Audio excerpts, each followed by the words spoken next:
новый, поэтому называется новый. Новое что-то должно быть в следующем году. Естественно, это наш центр на Новый год ставит большие планы.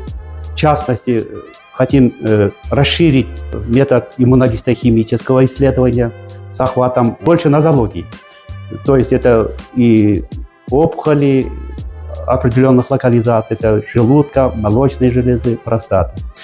Также мы хотим широко использовать цифровые технологии. И если появится возможность, естественно, мы хотим внедрить и метод искусственного интеллекта, использование искусственного интеллекта в диагностике, скажем, морфологических изменений и патологических процессов болезней. И, конечно, я хочу поздравить наших коллег, в первую очередь, врачей, медиков, пожелать им здоровья, огромных успехов. Я надеюсь, что не исполнено в этом году, в следующем обязательно исполнится. И, естественно, процветание нашего государства.